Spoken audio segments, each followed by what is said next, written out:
നമസ്കാരം. നമ്മൾ ബീഹാർ തെരഞ്ഞെടുപ്പിൻ്റെ സംഭവവികാസങ്ങളിലേക്ക് കടക്കുകയും എന്താണ് അതിൻ്റെ ഫലം എന്ന് വിശകലനം ചെയ്യാനായിട്ട് ശ്രമിക്കുകയും ചെയ്യുകയാണ്. ഈ വീഡിയോൻ്റെ പ്രധാനപ്പെട്ട ലക്ഷ്യം അതാണ്. എങ്ങനെ ഞെട്ടിക്കുന്ന അല്ലെങ്കിൽ മിന്നുന്ന വിജയത്തിലേക്ക് NDA എത്തിച്ചേർന്നു, അതാണ് ഈ വീഡിയോൻ്റെ അന്വേഷണം എന്ന് പറയുന്നത്.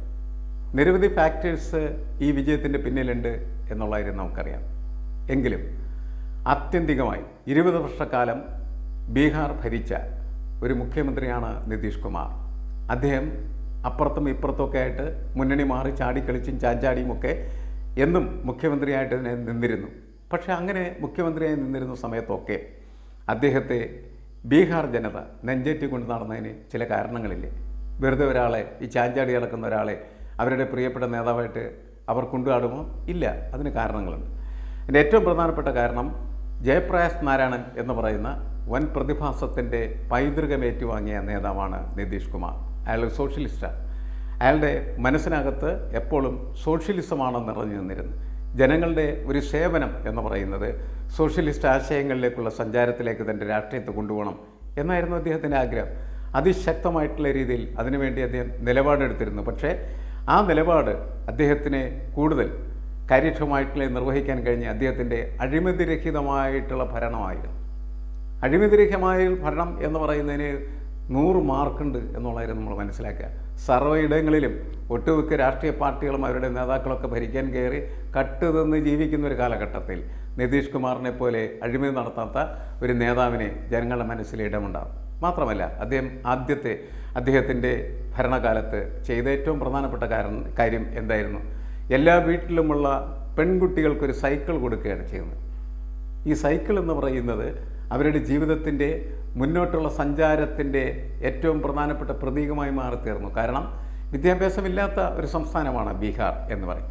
ആ ബീഹാറിൽ പെൺകുട്ടികളുടെ വിദ്യാഭ്യാസത്തിന്, സ്ത്രീകളുടെ മുന്നേറ്റത്തിന് ദീർഘവീക്ഷണത്തോടുകൂടി അദ്ദേഹം നടപ്പാക്കിയ പദ്ധതികളിലൊന്നാണ് പഠിക്കാൻ പോകുന്നതായിട്ടുള്ള പെൺകുട്ടികൾക്കൊരു സൈക്കിൾ എന്ന് പറയുന്നത്. ഈ സൈക്കിൾ ഒട്ടുമിക്ക വീടിൻ്റെ മുന്നിൽ സ്ഥാപിച്ചിട്ട് ആ സൈക്കിളിന് എത്ര ദൂരെയാണ് സ്കൂളുള്ളത് ആ സ്കൂളിലേക്ക് പോകാനായിട്ട് പെൺകുട്ടികൾ തയ്യാറാകുകയും ആ പെൺകുട്ടികൾ പഠിച്ച് വളർന്ന് വലുതായി ഇപ്പോൾ വോട്ട് ചെയ്യുന്ന നിലയിലേക്ക് എത്തിച്ചേർന്നു എന്നുള്ളതാണ്.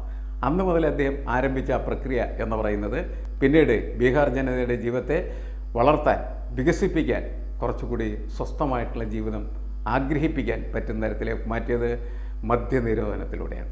മദ്യനിരോധനം നടപ്പാക്കുന്നതിന് മുമ്പ് ബീഹാർ എന്ന് പറഞ്ഞാൽ മിക്കവാറും എല്ലാ വീടുകളും അതേപോലെ തന്നെ തെരുവുകളുമൊക്കെ കള്ള് ഷാപ്പായി മാറിക്കഴിഞ്ഞിരിക്കുകയാണ്. എല്ലായിടത്തും കള്ളുകൂടിയന്മാർ അടിയും ബഹളം ഉണ്ടാക്കിക്കൊണ്ടിരിക്കുന്ന തരത്തിലേക്ക് കാര്യങ്ങൾ പോയിരുന്നു. മാത്രമല്ല, ഈ തെരഞ്ഞെടുപ്പിൽ അതിശക്തമായിട്ട് നരേന്ദ്രമോദി അദ്ദേഹത്തിൻ്റെ എല്ലാ പ്രചാരണ മേഖലകളിലും പറഞ്ഞ ഒരേ ഒരു കാര്യം എന്ന് പറയുന്നത്, നിങ്ങൾ ജംഗിൾ രാജ്യം തിരിച്ചു വരാനായിട്ട് ആഗ്രഹിക്കുന്നുണ്ടോ?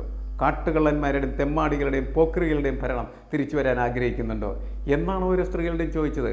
സ്ത്രീകൾക്ക് വേണ്ടി ചോദിച്ചു, നിങ്ങൾക്ക് രാത്രി ഇറങ്ങി നടക്കണ്ടേ? നിങ്ങൾക്ക് സമാധാനത്തോടെ ജീവിക്കണ്ടേ? അങ്ങനെ ജീവിക്കണമെങ്കിൽ NDAക്ക് വോട്ട് കൊടുക്കണം, അല്ലെങ്കിൽ നിതീഷിന് വോട്ട് കൊടുക്കണം എന്നാണ് പറഞ്ഞത്. കാരണം നിതീഷ് അല്ലാത്ത, NDA അല്ലാത്ത പഴയ കാലത്ത് ഒരു ഭരണകൂടം എന്ന് പറഞ്ഞാൽ ലാലു പ്രസാദ് യാദവിൻ്റെ ഭരണകാലമായിരുന്നു.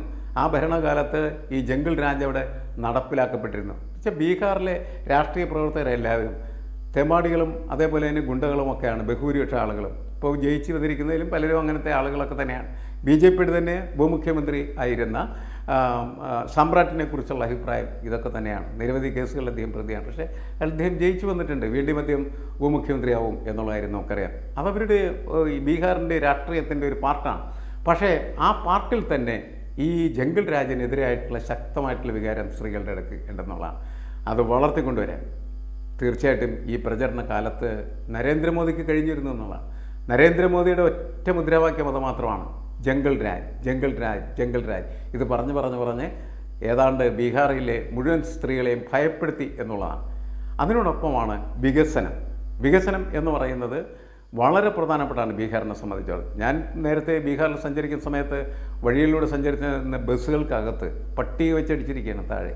നമ്മൾ കയറി നിൽക്കുന്നതായിട്ടുള്ള പ്ലാറ്റ്ഫോം എന്ന് പറയുന്നത് നമ്മൾ പേടിച്ചു പോകും. കാരണം ഈ വണ്ടി മുന്നോട്ട് നീങ്ങുന്ന സമയത്ത് താഴെയുള്ള കുണ്ടും കുഴികളും നിറഞ്ഞിരിക്കുന്നതായിട്ടുള്ള റോഡ് നമുക്ക് കാണാം എന്നുള്ളതാണ്. തലയുറ്റൽ പോലും നമുക്ക് വരുന്ന അത്തരത്തിലുള്ള റോഡുകൾ. അതേപോലെ തന്നെ ആ ബസ്സിൻ്റെ മുകളിലാണ് ആളുകൾ കയറി ഇറങ്ങിയിരിക്കുന്നത്. നമുക്ക് മനസ്സിലാവില്ല എങ്ങനെയാണ് ഇങ്ങനെ ആളുകൾക്ക് ജീവിക്കാൻ കഴിയുന്നത്. കണ്ടക്ടർമാരെ കുരങ്ങനെ പോലെ വെക്കാറും ഈ ബസ്സിൻ്റെ സൈഡിലുള്ള ജാലകത്തിലൂടെ അല്ലെങ്കിൽ ജനലിലൂടെ നുഴഞ്ഞു കയറി മുകളിൽ പോയിട്ടാണ് അവർക്കെല്ലാം ടിക്കറ്റ് കൊടുക്കുന്നത്. ഇങ്ങനത്തെ ഒരു സമൂഹമായിരുന്നു ആ സമൂഹത്തിന് വികസനം ആവശ്യമാണ്. ആ വികസനം എന്ന് പറയുന്നത് ഒരു വശത്തൂടെ കൊണ്ടുവരാനായിട്ട് നിതീഷ് കുമാറിന് കഴിഞ്ഞു എന്നാണ്. റോഡുകൾ വളരെ മെച്ചപ്പെട്ട രീതിയിലേക്ക് പുരോഗമിപ്പിക്കാനായിട്ട് അദ്ദേഹത്തിന് കഴിഞ്ഞു. ഇപ്പോൾ 2 കാര്യങ്ങളാണ് അവർ പ്രധാനമായിട്ട് മുന്നോട്ട് വെച്ചത്. ഒന്ന് വികസനം, രണ്ടാമത്തത് വളരെ ശക്തമായിട്ടുള്ള രീതിയിൽ ജനങ്ങൾക്ക് ക്ഷേമം നൽകുന്നതായിട്ടുള്ള വെൽഫെയർ പൊളിറ്റിക്സ് എന്ന് പറയുന്ന സാധനം. വെൽഫെയർ പൊളിറ്റിക്സാണ് നിതീഷിൻ്റെ ഏറ്റവും പ്രധാനപ്പെട്ട വാഗ്ദാനം. അപ്പോൾ അദ്ദേഹം ഒന്ന് പെൺകുട്ടികൾക്ക് സൈക്കിൾ കൊടുത്തു, അതിനുശേഷം സ്ത്രീകളുടെ ജീവൻ സുരക്ഷിതമാക്കുന്നതിന് വേണ്ടിയിട്ട് മദ്യനിരോധനം നടപ്പിലാക്കി. മൂന്നാമത് അദ്ദേഹം ചെയ്ത ഒരു കാര്യം, ഈ തെരഞ്ഞെടുപ്പിന് തൊട്ടു മുമ്പ് ചെയ്ത കാര്യം, സ്ത്രീകളുടെ അക്കൗണ്ടിലേക്ക് 10,000 രൂപ എത്തിക്കുകയാണ് ചെയ്തത്. അങ്ങനെ കോടിക്കണക്കിന് കുടുംബങ്ങളിലേക്ക് സർക്കാരിൻ്റെ സഹായം ഫ്രീ ബീസ് എത്തിച്ചേർന്നു എന്നുള്ളതാണ്. ഇതൊരു സോഷ്യലിസ്റ്റ് കാഴ്ചപ്പാടോടുകൂടി അദ്ദേഹം അവതരിപ്പിക്കുമ്പോൾ ആ സോഷ്യലിസത്തിന്, നിതീഷ് കുമാറിൻ്റെ സോഷ്യലിസത്തിന് ഏറ്റവും ശക്തമായിട്ടുള്ള സപ്പോർട്ട് നൽകാനായിട്ടുള്ള സംവിധാനം എന്ന് പറയുന്നത് BJPയുടെ സംഘടനാ സംവിധാനത്തിനുണ്ടായിരുന്നു.